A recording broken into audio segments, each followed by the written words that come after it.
Bend Around the Wind by Skylia. Chapter 5. Butter. Tony tried to think of Pepper every day, tried to recall as many details as possible to keep her fresh in his mind. At first it helped, but as time went on it just reminded him how very far away he was and how likely it was that he will never return to her. He wonders sometimes, was she still searching? Or has she given up by now? He has no way to know how much time passed since he was taken away from Earth. He didn't know how much time it would take to get back, if ever. Thinking of her lately just made the cell look worse, made him hyper-aware of the dirt, the dampness, and the ever-present stench of blood, and how they didn't smell any better than the cell itself. He noticed that he also lost some considerable weight. It was not surprising with the small amount of food they got. His hair got longer too, which was another irritating sign of how much time actually passed. They were careful with him, caused only little damage, but a lot of pain. He rarely got cut or made to bleed, but it didn't mean they were not creative in other ways. He kept it together. He may have screamed until he was hoarse, but he kept his mouth shut and was hanging on to his clear mind, his sanity, and as much from his dignity as possible. Loki did too. Loki, who was bone thin and pale as a ghost, still looked down on their captors, and they could see it. His body was weak now, but his eyes were still blazing with hatred, the bastard. Tony hated to admit it, even just inside his own head, but he was impressed by that. Because that really took something to be able to look down on men who could make him scream like a gutted pig. Maybe it was a royalty thing, or just a Loki thing. He also hated that it affected him as much as it did. That seeing that look on Loki's face made him grit his teeth a bit more, made him raise his head a bit higher. He didn't have anything to prove. Not to this guy. Not to this crazy asshole who decided to take over the world, trashed Tony's tower, and tossed him out a window. He did not have to prove himself to him. But it still made him toughen up, because if Loki could do it, then he sure won't break under the pressure either. No chance in hell. It was an unspoken routine at this point to help the other out when they were too weak to stand up on their own. They never talked about it. They never acknowledged it. Tony was fairly sure that Loki didn't want to kill him at this point. Well, unless his death could be used for an escape or anything. At least Tony could fall asleep in relative peace, not having to worry that Loki would kill him in his sleep, because he was pretty sure that if the god decided to murder him, he would do it while he was awake. Sleep, of course, carried the possibility of nightmares, and so far he'd been lucky enough that none of them were too intense or vivid. When the waking hours were horrifying enough, his usual nightmares didn't seem so terrible. His luck had to run out eventually, though. He couldn't tell in the nightmare whether he was in the cave or here. It didn't matter. There was pain and screams, cold water, and burning fire. His arc reactor was aching, like when the palladium was poisoning his veins. Jensen stared at him with dead, empty eyes. And when he turned back around, it was Pepper screaming on the table, and he was holding the blade. He woke up with a scream on his own, his entire body shaking, his dirty skin covered in sweat, and he was hot and cold at the same time. He couldn't get his breath under control, and he was pretty sure he was crying.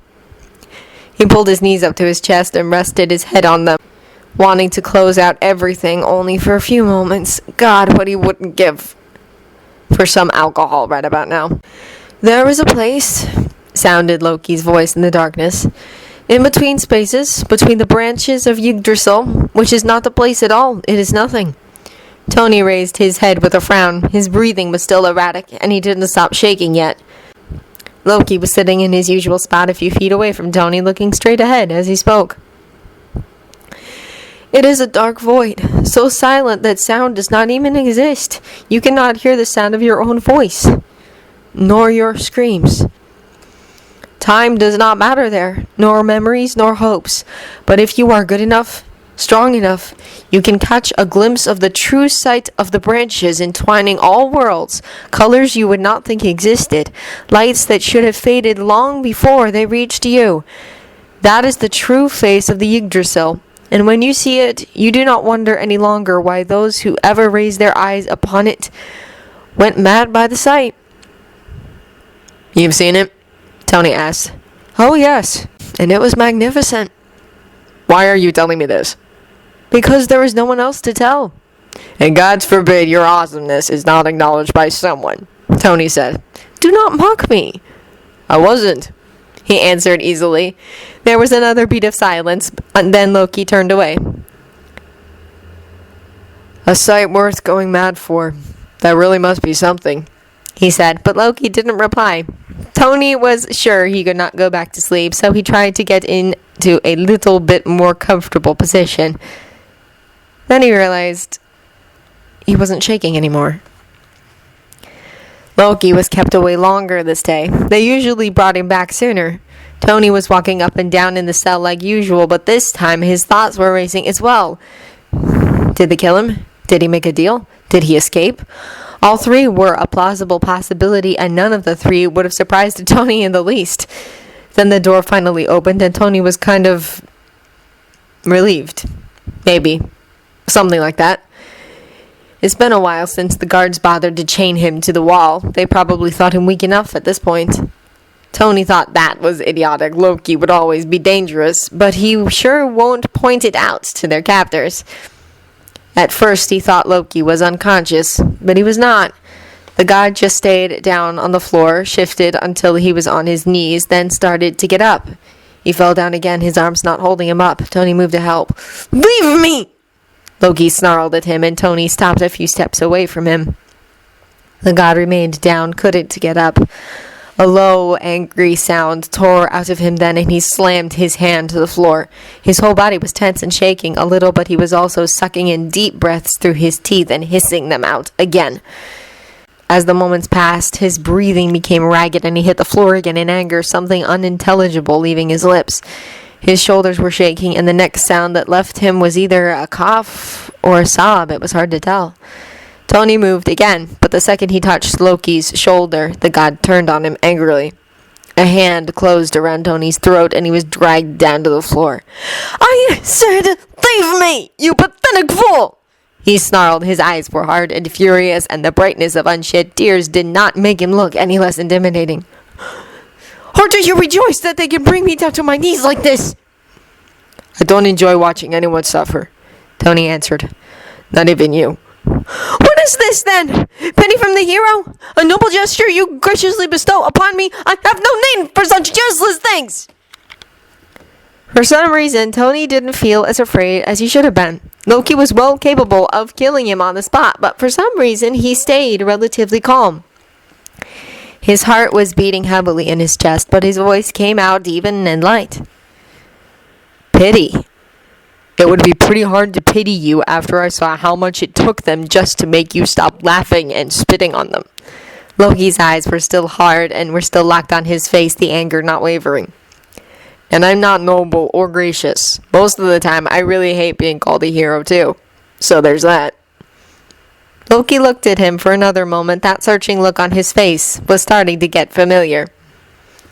Then he rolled off Tony and sat up, taking a deep breath as most of the tension bled out of his body. I have a question, Tony said after he sat up too. You may not get an answer. Likely. This isn't your first time here, is it? What makes you think that? You don't look like this is the first time you're going through this, Tony said. He couldn't really explain what made him sure of it. He just had a hunch. Takes one to know one. And all that. He finished. Loki huffed, something that once may have been a laugh instead of just empty air. Not here, but with them, yes, Loki answered after a long pause. That place I told you about. The place in between, where you can go mad from what you see. I eventually got out of there, but it landed me with them. Only last time their master was there as well, and I had something to bargain with. What was it? The Tesseract. I knew it was on Midgard, and I convinced them I could get it. I thought your main goal was, free from freedom, world domination, and all that. Midgard was to be my reward if I was victorious, and this, he raised his head and looked around in their cell, this is the reward for my failure. But how did they snatch you from Asgard anyway? Tony asked. Let that be a story for another time, Loki answered as he stood up and slowly walked to his usual spot by the wall. Tony moved to his spot as well, a few feet away from Loki. He still had questions, but he had a feeling Loki would not answer him. He kept his mouth shut. That was the only promise he could still keep. It was hard, and as the days went by, it became harder. The worst thing was that he knew they would not kill him. They wanted to know about the nuke too badly. Tony also assumed that failure was not acceptable for their captors. He only had to look at Loki to know that, whoever was the mysterious master of the other, as Loki called him, they all feared him enough to not accept no for an answer. He wanted to ask Loki about him, but he wasn't sure he would get an answer. He wasn't sure he wanted to know. Someone who was feared by their captors. Maybe even Loki himself. The day came, though, as he knew it would, that he had enough. He didn't believe Loki at the start, that they would wish for death, but he was very close to hoping for just that. He didn't know how much time passed. He still had found no way to escape, and if this kept going, he would go mad. Oh, how he could see now how the shattered pieces of Loki's mind came to be.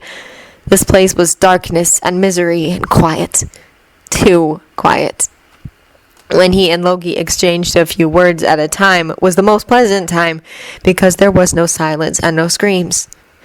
Screams, silence, silence, screams, oppressing darkness or white-hot pain. Just hearing Loki speak was the middle ground, something in between, like that place Loki mentioned, so magnificent that it drives you mad. He cared not what they talked about, he just really came to like the sound of the god's voice. When Loki talked, things were peaceful as they could be in this place, so Tony liked to listen. He was tired, but he couldn't sleep. Too many nightmares. A human could die from the lack of sleep, but it would be a really messy way to go and painful. Although that was relative, it couldn't be more painful than what they were doing to him. Them. Stark! He snapped his head up and looked at Loki. The god was probably calling his name for a while now. Tony blinked at him and waited. Loki moved closer and grabbed his chin, forcing their eyes to meet. Remember what I told you? Loki asked, his voice deep and even. What?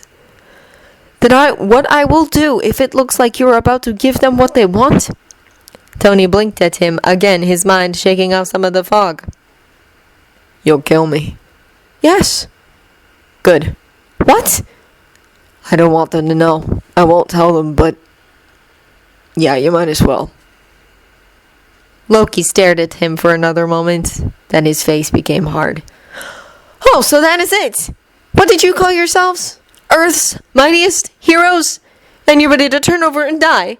The Iron Man, Midgard's greatest champion? I'm not a hero, Tony answered. His voice was a little stronger now. What are you then? Were you not the man who destroyed an entire fleet with a single blow? Were you not the one who faced me without weapons or armor? Were you not one of those who defeated me? Loki gripped his bearded chin tighter. His grip was so strong that it was sure to bruise. You know what I see right now? A sniveling vermin! A useless fool ready to sob at the feet of his enemies like an infant! Is that what you are? An ant ready to be crushed? Because I will crush you! You are of no use to me like this! You're not something even worthy to clean my boots on! You're no better than me, Tony said, his eyes sharper and his body tensing up. Loki was looming over him like a dark storm, all sharp angles and colors. It made Tony's heart beat furiously. No! Look at you! How would I be anything but better? If you need to compare yourself to someone like me just to feel superior, then you are more messed up and pathetic than I thought you were. Loki's face darkened with anger, and he shoved him back to the wall, his grip still bruising. Do not speak of things you do not understand. Oh, I understand. I can see through your lies, your issues, and the attitude. Takes one and no one. At least I turned my life around and do something better. You just destroy, throw your tantrums, and try to convince yourself that you are above it all. That you are better than everyone, but you are not better than me. Prove it to me, Loki said in a dark, dangerous tone. Prove it, that you're more than just a useless stack of meat. I have nothing to prove to you. And yourself? Loki asked, and it rendered Tony silent for a moment. Takes one to know one, Stark. Loki let him go then, and Tony just stared at him with wide but angry eyes. Why do you care? About you? I don't, the god said simply. But I cannot escape alone, not with these on. He moved his hands, showing up his chains. Tony blinked in surprise. What? Escape? How? Why now? Why not say this sooner?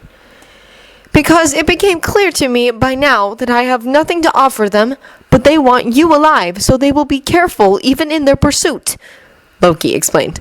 I also needed information that was hard to come by while our guards were alert and careful, and I waited because you would have refused if I'd offered sooner.